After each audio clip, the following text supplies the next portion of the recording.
आज की वीडियो में हम बात करेंगे कि जब पति पत्नी के बीच किसी बात को लेकर डिस्प्यूट हो जाता है तो पत्नी के द्वारा मायके चली जाती है और मायके के जाने के बाद 125 मेंटेनेंस का भी मुकदमा कर दिया जाता है।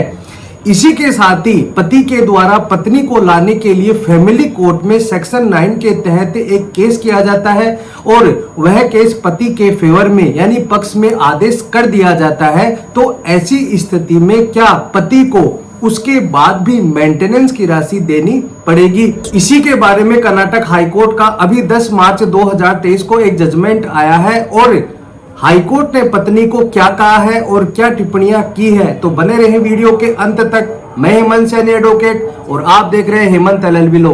वीडियो अच्छा लगा तो इसे लाइक करें। अगर आप अभी भी चैनल पर नए आए तो प्लीज चैनल को सब्सक्राइब जरूर करें। इस मामले में यह होता है कि शादी के कुछ वर्षों बाद पति और पत्नी के बीच झगड़ा हो जाता है और झगड़ा होने के बाद पत्नी अपनी बहन के घर चली जाती है और यह कहा जाता है कि पति के द्वारा उसे मारपीट की जाती है, उसे टॉर्चर किया जाता है और जो पत्नी और पति के जो बच्चे थे वह बालिग थे और वह अपने पापा के साथ ही रह रहे थे। यह देखते हुए पति के द्वारा फैमिली कोर्ट में सेक्शन 9 के तहत एक केस किया जाता है और सेक्शन 9 का आदेश पति के पक्ष में कर दिया जाता है। इसी दौरान ही पत्नी के द्वारा 125 सीआरपीसी के तहत भरण पोषण का केस कर दिया जाता है और जब पत्नी के द्वारा 125 सीआरपीसी का केस किया जाता है तो जनरली यह आरोप लगाया जाता है कि पत्नी ने मेरे साथ टॉर्चर किया, मेरे को मानसिक रूप से प्रताड़ित किया और मेरे को भरण पोषण की राशि नहीं देता है और पहने हुए कपड़ों में ही मेरे को घर से बाहर निकाल दिया। जनरली यह पत्नी के द्वारा आरोप लगाया जाता है। इसी प्रकार का एलिगेशन लगाते हुए पत्नी के द्वारा 35,000 रुपए भरण पोषण की राशि की मांग की जाती है। फैमिली कोर्ट के द्वारा यह पाया जाता है कि पत्नी अपने पति से 10 वर्षों से भी अधिक समय से अलग रह रही है और पत्नी के द्वारा बार बार कोशिश करने के बाद भी पत्नी पति के साथ जाने के लिए तैयार नहीं है। वह जानबूझकर अपने पति के साथ नहीं रहना चाहती है। इसलिए फैमिली कोर्ट इस नतीजे पर पहुंचती है कि पत्नी के द्वारा यह साबित नहीं कर पाया गया कि पति के द्वारा जानबूझकर उसका भरण पोषण नहीं किया जा रहा है। इसलिए फैमिली कोर्ट के द्वारा यह कहा जाता है कि 125 में जो सामग्री होनी चाहिए, मतलब कि पत्नी के द्वारा जो वाद में लाया गया है उसे पत्नी साबित नहीं कर पाती है, न ही पत्नी के पास ऐसे कोई भी सबूत है। इस आधार पर फैमिली कोर्ट के द्वारा पत्नी का 125 सीआरपीसी का भरण पोषण का केस खारिज कर दिया जाता है। अब आप ध्यान से सुनना, इसमें क्या होता है कि दो जजमेंट हो जाते हैं। पहला तो होता है कि सेक्शन 9 के तहत पति के द्वारा पत्नी को लाने के लिए जो केस किया जाता है उसे फैमिली कोर्ट के द्वारा स्वीकार कर लिया जाता है और पति के पक्ष में आदेश कर दिया जाता है।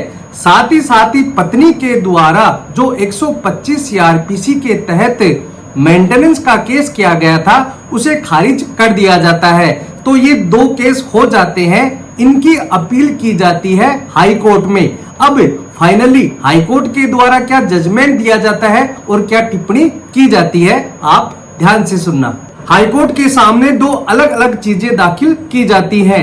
हिंदू मैरिज एक्ट के सेक्शन 9 के तहत जो पति के पक्ष में आदेश हुआ था उसकी अपील की जाती है। साथ ही साथ पत्नी के द्वारा 125 सीआरपीसी में जो भरण पोषण की राशि के लिए केस किया जाता है और उसे कोर्ट के द्वारा यानी कि फैमिली कोर्ट के द्वारा खारिज कर दिया जाता है, उसकी रिवीजन फाइल की जाती है। इस आधार पर दोनों केसों को कंसोलिडेट करके उन पर सुनवाई की जाती है। अब आप ध्यान से सुना, हाईकोर्ट के द्वारा दोनों पक्षों की आर्गुमेंट को सुना जाता है, सारे सबूतों को देखा जाता है और अंत में यह कहा जाता है कि पत्नी के द्वारा जो मेंटेनेंस का केस किया गया था उसमें पत्नी के द्वारा यह साबित नहीं कर पाया गया कि पति जानबूझकर उसका भरण पोषण नहीं कर रहा है और पत्नी के पास ऐसा कोई भी सबूत भी नहीं है जिससे वह यह साबित कर सके कि पत्नी उसको जानबूझकर भरण पोषण की राशि नहीं दे रहा है।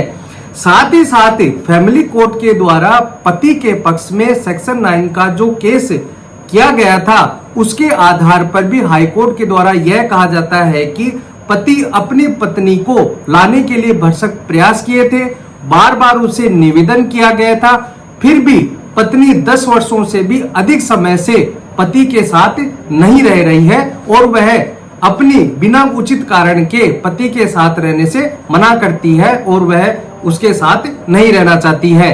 इसलिए हाईकोर्ट के द्वारा लास्ट में जजमेंट यानी फाइनली जजमेंट यह दिया जाता है कि फैमिली कोर्ट के द्वारा सेक्शन 9 व 125 सीआरपीसी का जो आदेश दिया गया था उसे हाईकोर्ट के द्वारा सही मान लिया जाता है और हाईकोर्ट में पत्नी के द्वारा जो अपील की गई थी और जो रिवीजन फाइल की गई थी उन दोनों को खारिज कर दिया जाता है। तो आज आपको समझ में आ गया होगा कि अगर फैमिली कोर्ट में हिंदू मैरिज एक्ट के सेक्शन 9 के तहत पति के पक्ष में फैसला हो जाता है तो सीआरपीसी 125 में आप इसका फायदा ले सकते हैं। यह केस है श्रीमती सुभा वर्सेस सतीश 2015 का यह मामला है। दोस्तों वीडियो अच्छा लगा तो प्लीज इसे लाइक करें। अगर आप मुझे फेसबुक पर देख रहे हैं तो प्लीज पेज को फॉलो करें। अगर अभी अभी आप चैनल पर नए आए हैं तो प्लीज चैनल को सब्सक्राइब जरूर करें ताकि ऐसे नॉलेजेबल वीडियो मैं आपके लिए लाता रहूं। धन्यवाद।